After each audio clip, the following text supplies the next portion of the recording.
ಸಂಚಿಕೆ 23. ಆ ಮೂವರು ಅರಣ್ಯಕ್ಕೆ. ಸೀತಾದೇವಿಯು ಶ್ರೀರಾಮನ ಮಾತುಗಳಿಂದ ನೊಂದು ಬಿಸಿಯಾದ ಕಣ್ಣೀರನ್ನು ಸುರಿಸುತ್ತಾ ವ್ಯಸನದಿಂದ ಕಂದಿದ ಮುಖದಿಂದ ಕೂಡಿ ಸಂಕಟ ಪಡುತ್ತಿದ್ದಳು. ಆಗ ಶ್ರೀರಾಮನು ಸೀತೆಯನ್ನು 2 ತೋಳುಗಳಿಂದಲೂ ಅಪ್ಪಿಕೊಂಡು ಸಂತೈಸುತ್ತಾ ಹೇಳಿದನು, ದೇವಿ, ನಿನ್ನನ್ನು ದುಃಖಪಡಿಸಿ ನಾನು ಸ್ವರ್ಗ ಸುಖವನ್ನು ಇಷ್ಟಪಡುವುದಿಲ್ಲ. ಈ ಪ್ರಪಂಚದ ಸೃಷ್ಟಿ ಸ್ಥಿತಿ ಲಯಗಳಿಗೆ ಕಾರಣೀಭೂತನಾದ ಶ್ರೀ ಮಹಾವಿಷ್ಣುವಿಗೆ ಹೇಗೆ ಯಾವ ಭಯವೂ ಇಲ್ಲವೋ ಹಾಗೆಯೇ ನನಗೂ ಯಾವ ಭಯವೂ ಇಲ್ಲ. ನಿನ್ನ ಅಭಿಪ್ರಾಯವನ್ನು ನಾನು ತಿಳಿದಿರಲಿಲ್ಲ. ಆದುದರಿಂದ ನಾನು ನಿನ್ನನ್ನು ಕಾಡಿಗೆ ಕರೆದುಕೊಂಡು ಹೋಗಲು ಇಷ್ಟಪಡಲಿಲ್ಲ. ದೇವಿ, ನನ್ನೊಡನೆ ವನವಾಸ ಮಾಡಲೆಂದೇ ನೀನು ಈ ಲೋಕದಲ್ಲಿ ಜನಿಸಿರುವೆ. ಜಿತೇಂದ್ರಿಯನಾದವನು ತನ್ನ ಕೀರ್ತಿಯನ್ನು ತ್ಯಜಿಸಲು ಹೇಗೆ ಸಾಧ್ಯವಿಲ್ಲವೋ ಹಾಗೆಯೇ ನಾನು ನಿನ್ನನ್ನು ಬಿಟ್ಟಿರಲು ಶಕ್ತನಲ್ಲ. ತಂದೆಯ ಆಜ್ಞೆಯಿಂದಲೂ ಅದಕ್ಕಾಗಿ ನಾನು ಮಾಡಿರುವ ಪ್ರತಿಜ್ಞೆಯಿಂದಲೂ ನಾನು ಕಾಡಿಗೆ ಹೋಗಲೇಬೇಕಾಗಿರುವುದು. ತಾಯಿ ತಂದೆಗಳಿಗೆ ವಿಧೇಯನಾಗಿರುವುದೇ ಮನುಷ್ಯನ ಪ್ರಥಮ ಧರ್ಮ. ನಾನು ಅದನ್ನು ಅತಿಕ್ರಮಿಸಲಾರೆನು.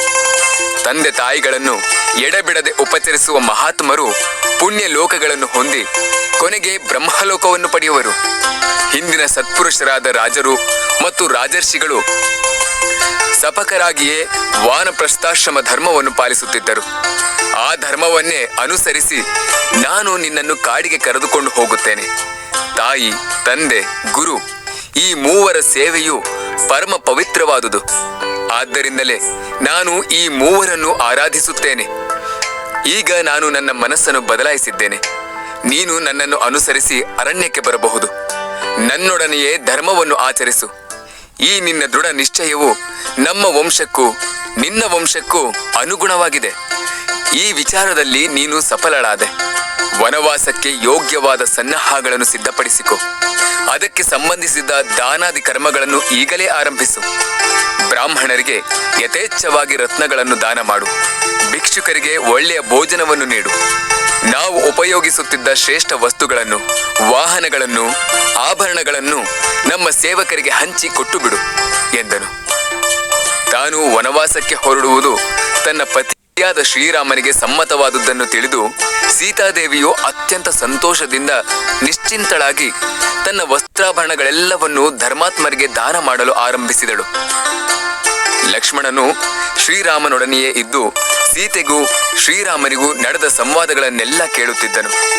ಶೋಕದಿಂದ ಕಣ್ಣೀರನ್ನು ಸುರಿಸುತ್ತಾ ವ್ಯಸನವನ್ನು ತಡೆಯಲಾರದೆ ಶ್ರೀರಾಮನ ಕಾಲುಗಳನ್ನು ಭದ್ರವಾಗಿ ಹಿಡಿದು ನಮಸ್ಕರಿಸಿ ಸೀತಾದೇವಿಗೂ ನಮಸ್ಕರಿಸಿ ಕೈ ಮುಗಿದುಕೊಂಡು ಪ್ರಾರ್ಥಿಸಿದನು. ಕ್ರೂರ ಮೃಗಗಳಿಂದ ಕೂಡಿರುವ ಅರಣ್ಯಕ್ಕೆ ಪ್ರಯಾಣ ಮಾಡಲು ನೀವು ನಿಶ್ಚಯಿಸಿದ್ದೀರಿ. ನಾನು ನಿಮ್ಮನ್ನು ಅನುಸರಿಸಿ ಕಾಡಿಗೆ ಬರುತ್ತೇನೆ. ಧನುಸ್ಸನ್ನು ಹಿಡಿದು ನಿಮ್ಮ ಮುಂಭಾಗದಲ್ಲಿ ನಡೆಯುತ್ತಾ ನಿಮಗೆ ಸಹಾಯಕನಾಗಿರುವೆನು. ನೀವಿಲ್ಲದ ದೇವಲೋಕವೂ ನನಗೆ ಬೇಡ. ಅನವರತ ನಿಮ್ಮ ಸೇವೆ ಮಾಡುವುದೇ ನನ್ನ ಅಪೇಕ್ಷೆ ಎಂದು ಹೇಳಿದನು. ಆದರೆ ಶ್ರೀರಾಮನು ಅದಕ್ಕೆ ಸಮ್ಮತಿಸಲಿಲ್ಲ. ಆಗ ಲಕ್ಷ್ಮಣನು ಪುನಃ ಶ್ರೀರಾಮನನ್ನು ಕುರಿತು, ಅಣ್ಣ, ನಿನ್ನೊಡನೆ ಕಾಡಿಗೆ ಬರಲು ಈ ಹಿಂದೆಯೇ ನನಗೆ ಅನುಮತಿ ಕೊಟ್ಟಿರುತ್ತೀಯೇ. ನನ್ನನ್ನು ತಡೆಯಬೇಡ. ನಾನೇನಾದರೂ ಅಪರಾಧ ಮಾಡಿರುವೆನೆ ಎಂದನು. ಅದಕ್ಕೆ ಶ್ರೀರಾಮನು, ಲಕ್ಷ್ಮಣ, ನಿನಗೆ ನನ್ನಲ್ಲಿ ಸಂಪೂರ್ಣ ಪ್ರೀತಿ ಇದೆ. ನೀನು ಧರ್ಮನಿರತನು, ಮಹಾವೀರನೂ ಹೌದು. ನನಗೆ ನೀನು ಪ್ರಾಣ ಸಮಾನನು. ಆದರೆ ನಾನು ಹೇಳುವ ಮಾತುಗಳನ್ನು ಚೆನ್ನಾಗಿ ಕೇಳು. ನೀನೂ ನನ್ನೊಡನೆ ಕಾಡಿಗೆ ಬಂದು ಬಿಟ್ಟರೆ ನಮ್ಮ ತಾಯಿಯವರಾದ ಕೌಸಲ್ಯ, ಸುಮಿತ್ರೆಯರನ್ನು ಯಾರು ಪೋಷಿಸುವರು? ನಮ್ಮ ತಂದೆಯು ಈಗ ಕೈಕೇಯಿಯ ಕಾಮಪಾಶದಲ್ಲಿ ಸಿಕ್ಕಿಕೊಂಡಿರುತ್ತಾನೆ. ಆಕೆಯು ಈ ರಾಜ್ಯವು ತನ್ನ ಮಗನ ವಶಕ್ಕೆ ಬಂದ ನಂತರ ಸ್ವತಂತ್ರಳಾಗುವಳು. ಸವತಿಯರಾದ ಕೌಸಲ್ಯ, ಸುಮಿತ್ರೆಯರಿಗೆ ಅವಳು ಯಾವ ಪೋಷಣೆಯನ್ನೂ ನೀಡುವುದಿಲ್ಲ. ಭರತನು ಅವನ ತಾಯಿಯ ಮಾತಿನಂತೆ ನಡೆಯುವನು. ಆದ್ದರಿಂದ ನೀನು ಇಲ್ಲಿಯೇ ಇದ್ದು ರಾಜಾನುಗ್ರಹದಿಂದ ನಮ್ಮ ತಾಯಿಯರನ್ನು ರಕ್ಷಿಸು. ನನ್ನ ಶುಶ್ರೂಷೆಯನ್ನು ಮಾಡಬೇಕೆಂದಿರುವ ನೀನು ಈಗ ನನ್ನ ಮಾತಿನಂತೆ ನಡೆದರೆ ಅದೇ ಸಾಕು. ಮಾತಾ, ಪಿತೃ, ಗುರು ಪೂಜೆ ಮಾಡುವುದರಿಂದ ಮಹತ್ತರವಾದ ಪುಣ್ಯವೂ ಲಭಿಸುತ್ತದೆ ಎಂದನು. ಹೀಗೆ ಉಪಾಯವಾದ ಮಾತುಗಳಿಂದ ತನ್ನನ್ನು ಕಾಡಿಗೆ ಕರೆದುಕೊಂಡು ಹೋಗಲು ನಿಷೇಧಿಸುತ್ತಿರುವ ಶ್ರೀರಾಮನಿಗೆ ವಾಕ್ಚಾತುರ್ಯವನ್ನು ಬಲ್ಲ ಲಕ್ಷ್ಮಣನು ಹೇಳಿದನು, ಅಣ್ಣ, ಮಹಾವೀರನಾದ ನೀನು ಎಲ್ಲಿದ್ದರೂ ನಿನ್ನ ತೇಜಸ್ಸು ಲೋಕವನ್ನೆಲ್ಲ ಅಂಜಿಸುವುದು. ನಿನ್ನ ಮೇಲಿರುವ ಭಯ ಭಕ್ತಿಯಿಂದ ಭರತನು ಕೌಸಲ್ಯನ್ನು, ಸುಮಿತ್ರೆಯನ್ನು ಸತ್ಕರಿಸುತ್ತಾನೆ. ಹಾಗೇನಾದರೂ ಭರತನು ನಮ್ಮ ಮಾತೆಯರನ್ನು ಅನಾದರಿಸಿದರೆ ನಾನು ಆ ಭರತನನ್ನು, ಅವನ ಕಡೆಯವರನ್ನು ನಿರ್ಮೂಲ ಮಾಡುವೆನು. ಕೌಸಲ್ಯ ದೇವಿಯು ನನ್ನಂತಹ ಸಾವಿರಾರು ಮಂದಿಯನ್ನು ಪೋಷಿಸುವುದರಲ್ಲಿ ಸಮರ್ಥಳು. ಆದ್ದರಿಂದ ನಮ್ಮ ತಾಯಿಯರ ಪೋಷಣೆಗಳ ವಿಷಯವಾಗಿ ನಾವು ಯೋಚಿಸಬೇಕಾದ್ದಿಲ್ಲ. ನನ್ನನ್ನು ಸೇವಕನನ್ನಾಗಿ ಪರಿಗ್ರಹಿಸು, ಇದರಿಂದ ನಾನೂ ಕೃತಾರ್ಥನಾಗುವೆನು. ನನ್ನಿಂದ ನಿನಗೆ ಸ್ವಲ್ಪವಾದರೂ ಪ್ರಯೋಜನವುಂಟು. ಕಾಡಿನಲ್ಲಿ ನಮ್ಮ ಮೇಲೆ ಬರುವ ಕಾಡು ಮೃಗಗಳನ್ನು ಕೊಲ್ಲುತ್ತೇನೆ. ನಿಮಗೆ ಅನುದಿನದ ಹಣ್ಣು, ಹೂವು, ಗೆಡ್ಡೆ ಗೆಣಸುಗಳನ್ನು ತಂದು ಕೊಡುತ್ತೇನೆ. ಭವಾಂಸ್ತು ಸಹ ವೈದೇಹ್ಯ ಗಿರಿಸಾನುಕ್ಸ್ಯ ರಂಸ್ಯತೆ. ಅಹಂ ಸರ್ವಂ ಕರಿಷ್ಯಾಮಿ ಜಾಗ್ರತ ಸಹ ಪತಶ್ಚತೆ. ನೀನು ವೈದೇಹಿಯೊಡನೆ ಬೆಟ್ಟದ ತಪ್ಪಲುಗಳಲ್ಲಿ ವಿಹರಿಸು. ನೀನು ಎಚ್ಚರದಿಂದಿದ್ದರೂ ಮಲಗಿರುವಾಗಲೂ ನಾನೇ ಎಲ್ಲ ಕಾರ್ಯಗಳನ್ನು ಮಾಡುತ್ತೇನೆ ಎಂದನು. ಈ ಮಾತನ್ನು ಕೇಳಿ ರಾಮನಿಗೆ ಬಹಳ ಸಂತೋಷವಾಯಿತು. ಲಕ್ಷ್ಮಣನನ್ನು ಕುರಿತು ಹೇಳಿದನು, ಲಕ್ಷ್ಮಣ, ನನ್ನ ಜೊತೆಯಲ್ಲಿ ನೀನು ಅರಣ್ಯಕ್ಕೆ ಬರಬಹುದು. ಹೊರಡುವ ಮುನ್ನ ನಿನ್ನ ಗೆಳೆಯರ ಅನುಮತಿಯನ್ನು ಪಡೆದು ಬಾ. ಹಿಂದೆ ವರುಣನು ಜನಕರಾಜನ ಯಜ್ಞ ಸಮಯದಲ್ಲಿ ಅವನಿಗೆ ಕೊಟ್ಟಿದ್ದ 2 ಧನಸ್ಸು, ಅಭೇದ್ಯವಾದ 2 ಕವಚಗಳು, ಲಕ್ಷಣವಾದ ಬಾಣಗಳಿಂದ 2 ಬತ್ತಳಿಕೆಗಳನ್ನು, ಥಳಥಳಿಸುವ 2 ಖಡ್ಗಗಳನ್ನು ಜನಕನು ನನಗೆ ವಿವಾಹ ಸಮಯದಲ್ಲಿ ಕೊಟ್ಟಿರುವನು. ಅವುಗಳನ್ನು ನಾನು ಆಚಾರ್ಯ ವಸಿಷ್ಠರ ಮನೆಯಲ್ಲಿ ಇಟ್ಟಿದ್ದೇನೆ. ಆ ಆಯುಧಗಳೆಲ್ಲವನ್ನು ತೆಗೆದುಕೊಂಡು ಬಾ ಎಂದು ಹೇಳಲು ಲಕ್ಷ್ಮಣನು ಸಂತೋಷದಿಂದ ತನ್ನ ಗೆಳೆಯರನ್ನು ಕಂಡು ತಾನು ಅಣ್ಣನಾದ ಶ್ರೀರಾಮನೊಡನೆ ಅರಣ್ಯಕ್ಕೆ ಹೊರಡುವುದನ್ನು ಹೇಳಿ ಗುರುಗಳಾದ ವಸಿಷ್ಠರ ಮನೆಗೆ ಹೋಗಿ ಅಲ್ಲಿದ್ದ ಆಯುಧಗಳನ್ನು ತೆಗೆದುಕೊಂಡು ರಾಮನಿದ್ದಲ್ಲಿಗೆ ಬಂದನು. ಆಗ ಶ್ರೀರಾಮನು, ಲಕ್ಷ್ಮಣ, ನಮ್ಮಿಬ್ಬರಲ್ಲಿರುವ ವಸ್ತ್ರಾಭರಣಗಳು, ಧನಗಳನ್ನು ಬ್ರಾಹ್ಮಣ ಶ್ರೇಷ್ಠರಿಗೆ ದಾನ ಕೊಡಬೇಕೆಂದು ಬಯಸಿದ್ದೇನೆ. ಆದ್ದರಿಂದ ನೀನು ಈಗಲೇ ಹೋಗಿ ವಸಿಷ್ಠ ಪುತ್ರರಾದ ಬ್ರಾಹ್ಮಣ ಶ್ರೇಷ್ಠರಾದ ಸುಯಜ್ಞರನ್ನು ಕರೆದುಕೊಂಡು ಬಾ. ಅವರನ್ನು ಪೂಜಿಸಿ ನಾವು ಕಾಡಿಗೆ ಹೊರಡೋಣ ಎಂದನು. ಬಳಿಕ ಲಕ್ಷ್ಮಣನು ಸುಯಜ್ಞನ ಮನೆಗೆ ಹೋಗಿ ಅಲ್ಲಿ ಅಗ್ನಿಹೋತ್ರ ಶಾಲೆಯಲ್ಲಿದ್ದ ಸುಯಜ್ಞನನ್ನು ನಮಸ್ಕರಿಸಿ ಅವನನ್ನು ಶ್ರೀರಾಮನ ಅರಮನೆಗೆ ಕರೆತಂದನು. ಮಹಾ ತೇಜಸ್ವಿಯಾದ ಸುಯಜ್ಞನನ್ನು ಶ್ರೀರಾಮನು ಸೀತಾ ಸಮೇತನಾಗಿ ನಮಿಸಿ ಪ್ರದಕ್ಷಿಣೆ ಮಾಡಿ ಅವನನ್ನು ಪೀಠದಲ್ಲಿ ಕುಳ್ಳಿರಿಸಿ ಸುವರ್ಣಮಯವಾದ ತನ್ನ ತೋಳ್ಬಂದಿಗಳನ್ನು, ಕುಂಡಲಗಳು, ರತ್ನಾಹಾರಗಳು, ಕೈಬಳೆಗಳು ಮತ್ತು ಇನ್ನೂ ಅನೇಕ ರತ್ನಾಭರಣಗಳನ್ನು ಆತನಿಗೆ ಕೊಟ್ಟು ಪೂಜಿಸಿದನು. ನಂತರ ಸೀತೆಯಿಂದ ಪ್ರಚೋದಿತನಾಗಿ ಅವನನ್ನು ಕುರಿತು, ಸೌಮ್ಯನೇ, ಸೀತೆಯು ನಿನ್ನ ಪತ್ನಿಗಾಗಿ ತನ್ನ ರತ್ನಾಹಾರವನ್ನು, ತೋಳ್ಬಂದಿಗಳು, ಕೇಯೂರಗಳನ್ನು ಕೊಡುವಳು. ಇವುಗಳನ್ನು ಸ್ವೀಕರಿಸು. ನಾನು ಇದುವರೆಗೆ ಅನುಭವಿಸಿದ ಉತ್ತಮವಾದ ಮಂಚವನ್ನು ನಿನಗೆ ದಾನವಾಗಿ ಕೊಡುವೆನು. ನನಗಾಗಿ ನನ್ನ ಸೋದರ ಮಾವನು ಕೊಟ್ಟಿದ್ದ ಶತ್ರುಂಜಯವೆಂಬ ಆನೆಯನ್ನು, ಅದರೊಡನೆ ಇನ್ನೂ 1 ಸಹಸ್ರ ಆನೆಯನ್ನೂ ದಾನ ಮಾಡುವೆನು, ಸ್ವೀಕರಿಸು ಎಂದನು. ಸುಯಜ್ಞನು ಅವುಗಳೆಲ್ಲವನ್ನು ಪರಿಗ್ರಹಿಸಿ ಸೀತಾರಾಮ ಲಕ್ಷ್ಮಣರಿಗೆ ಮಂಗಳಾಶೀರ್ವಾದಗಳನ್ನು ಮಾಡಿದನು. ನಂತರ ಶ್ರೀರಾಮನು ಲಕ್ಷ್ಮಣನನ್ನು ಕುರಿತು, ಲಕ್ಷ್ಮಣ, ಬ್ರಾಹ್ಮಣೋತ್ತಮರಾದ ಅಗಸ್ಯ ಪುತ್ರನನ್ನು, ವಿಶ್ವಾಮಿತ್ರ ಪುತ್ರನನ್ನು ಆಹ್ವಾನಿಸಿ ಪೈರುಗಳ ಮೇಲೆ ಮಳೆಗರೆಯುವಂತೆ ಅವರಿಬ್ಬರಿಗೂ ರತ್ನಗಳನ್ನು ಕೊಟ್ಟು ಸತ್ಕರಿಸು. ಅವರಿಗೆ ಸಹಸ್ರ ಗೋವುಗಳನ್ನು, ಚಿನ್ನ, ಬೆಳ್ಳಿ, ರತ್ನಗಳನ್ನು, ಧನವನ್ನು ಕೊಟ್ಟು ತೃಪ್ತಿಪಡಿಸು.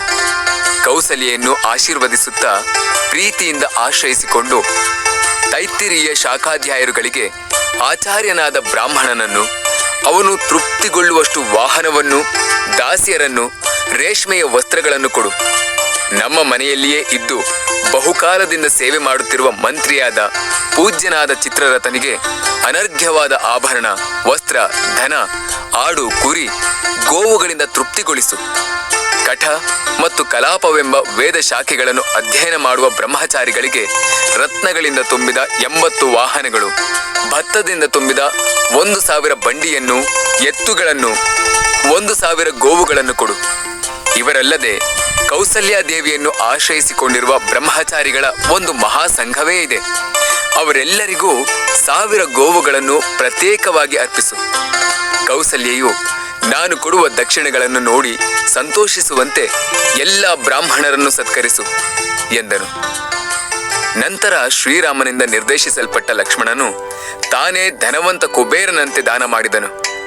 ಶ್ರೀರಾಮನು ಅಲ್ಲಿ ಕಣ್ಣೀರಿಡುತ್ತಾ ನಿಂತಿದ್ದ ಸೇವಕರನ್ನು ಕರೆದು ಒಬ್ಬೊಬ್ಬನಿಗೂ ಅವನವನ ಜೀವನಕ್ಕಾಗಿ ಬಹಳವಾದ ದ್ರವ್ಯವನ್ನು ಕೊಟ್ಟು, ನಾನು ಹಿಂತಿರುಗಿ ಬರುವವರೆಗೂ ನನ್ನ ಮನೆಯನ್ನು, ಲಕ್ಷ್ಮಣನ ಮನೆಯನ್ನು ನೀನು ನೋಡಿಕೊಳ್ಳತಕ್ಕದ್ದು ಎಂದು ಆಜ್ಞಾಪಿಸಿ ಕೋಶಾಧಿಕಾರಿಯ ಮೂಲಕ ಹೇರಳವಾಗಿ ಧನವನ್ನು ತರಿಸಿ ಅವರಿಗೆಲ್ಲ ದಾನ ಮಾಡಿದನು. ಅದೇ ಸಮಯದಲ್ಲಿ ಅಲ್ಲಿಗೆ ಗರ್ಗ ವಂಶದ ತ್ರಿಜಟನೆಂಬ ದಟ್ಟ ದರಿದ್ರ ವೃದ್ಧ ಬ್ರಾಹ್ಮಣನು ಬಂದನು. ಈತನು ತರುಣಿಯಾಗಿದ್ದ ಹೆಂಡತಿ ಮತ್ತು ಸಣ್ಣ ವಯಸ್ಸಿನ ಮಕ್ಕಳುಗಳನ್ನು ಸಾಕಲಾರದೆ ಉಂಚ ವೃತ್ತಿಯಿಂದ ಜೀವಿಸುತ್ತಿದ್ದನು. ಶ್ರೀರಾಮನು ಅರಣ್ಯಕ್ಕೆ ಹೋಗುವುದಾಗಿಯೂ ಆ ಸಂದರ್ಭದಲ್ಲಿ ಬ್ರಾಹ್ಮಣ ಶ್ರೇಷ್ಠರಿಗೆ ವಿಶೇಷವಾಗಿ ದಾನವನ್ನು ಕೊಡುತ್ತಿರುವ ವಿಚಾರವೂ ವೃದ್ಧ ಬ್ರಾಹ್ಮಣನ ಪತ್ನಿಗೆ ತಿಳಿಯಿತು. ಅವಳಿಂದ ಉತ್ತೇಜಿತನಾಗಿ ತ್ರಿಜಟನು ಶ್ರೀರಾಮನ ಹತ್ತಿರ ಬಂದು ಸಹಾಯಕ್ಕಾಗಿ ಯಾಚಿಸಿದನು. ಈತನು ದಟ್ಟ ದರಿದ್ರನಾದರೂ ಅವನ ಮುಖದಲ್ಲಿ ಬ್ರಹ್ಮವರ್ಚಸ್ಸು ಅಗ್ನಿಯಂತೆ ಜ್ವಲಿಸುತ್ತಿತ್ತು. ಆದರೆ ಆತನು ಅಲ್ಲಿಗೆ ಬರುವ ವೇಳೆಗೆ ಶ್ರೀರಾಮನು ತನ್ನ ಎಲ್ಲ ಧನ ಆಭರಣಗಳನ್ನು ದಾನ ಮಾಡಿಯಾಗಿತ್ತು. ಆದರೂ ಬಂದ ಬ್ರಾಹ್ಮಣನಿಗೆ ಇಲ್ಲವೆಂದು ಹೇಳಲು ಮನಸ್ಸು ಬಾರದೆ ಆತನನ್ನು ನೋಡಿ ನಗುತ್ತಾ ವಿನೋದಕ್ಕಾಗಿ ಹೇಳಿದನು, ಬ್ರಾಹ್ಮಣೋತ್ತಮನೇ, ನನ್ನಲ್ಲಿ ಹೇರಳವಾದ ಗೋಸಂಪತ್ತು ಇರುವುದು. ನಿನಗೆ ದಾನವಾಗಿ ಗೋವುಗಳನ್ನು ಕೊಡಬೇಕೆಂದಿರುವೆನು. ಈಗ ನೀನು ಒಂದು ಕೆಲಸವನ್ನು ಮಾಡು. ನಿನ್ನ ಕೈಯಲ್ಲಿರುವ ದಂಡವನ್ನು ಜೋರಾಗಿ ಬಿಸಾಡು. ಆ ದಂಡವು ಎಲ್ಲಿಗೆ ಹೋಗಿ ಬೀಳುವುದೋ ಅಲ್ಲಿಯವರೆಗೆ ಇರುವ ಗೋವಿನ ಸಂಪತ್ತನ್ನು ನೀನು ಪಡೆಯಬಹುದು ಎಂದನು. ತಕ್ಷಣ ಬ್ರಾಹ್ಮಣನು ಸಂಭ್ರಮದಿಂದ ಉತ್ತರೀಯವನ್ನು ಸೊಂಟಕ್ಕೆ ಬಿಗಿದು ಕೈಯಲ್ಲಿದ್ದ ದಂಡವನ್ನು ಗಿರಗಿರನೆ ತಿರುಗಿಸಿ ತನ್ನ ಬಲವನ್ನೆಲ್ಲ ಬಿಟ್ಟು ಅದನ್ನು ಎಸೆದನು. ಆ ದಂಡವಾದರೂ ಸರಯೂ ನದಿಯ ಆಚೆಯ ದಡವನ್ನು ದಾಟಿ ಸಾವಿರಾರು ಗೋವುಗಳಿಂದ ತುಂಬಿದ ಜಾಗದಲ್ಲಿ ಬಿತ್ತು. ಧರ್ಮಾತ್ಮನಾದ ಶ್ರೀರಾಮನು ಸಂತೋಷದಿಂದ ತ್ರಿಜಟನನ್ನು ಅಭಿನಂದಿಸಿ ಸರಯೂ ನದಿಯ ತೀರದ ಪ್ರದೇಶದವರೆಗೆ ಇದ್ದ ಗೋವುಗಳನ್ನು ಗೊಲ್ಲರ ಮೂಲಕವಾಗಿ ಬ್ರಾಹ್ಮಣನ ಆಶ್ರಮಕ್ಕೆ ಕಳುಹಿಸಿಕೊಟ್ಟನು. ತ್ರಿಜಟನು ಗೋವುಗಳನ್ನು ಪಡೆದು ಆನಂದದಿಂದ ಶ್ರೀರಾಮನಿಗೆ ಯಶಸ್ಸು, ಸೌಖ್ಯ ಉಂಟಾಗಲೆಂದು ಆಶೀರ್ವದಿಸಿ ಹೊರಟನು. ಹೀಗೆ ಶ್ರೀರಾಮನು ಸಕಲರನ್ನು ಗೌರವಿಸಿ ಸತ್ಕರಿಸಿ ಅವರುಗಳ ಯೋಗ್ಯತಾನುಸಾರ ಬಹುಮಾನಗಳನ್ನು ದಾನವನ್ನೂ ಕೊಟ್ಟು ತೃಪ್ತಿಪಡಿಸಿದನು.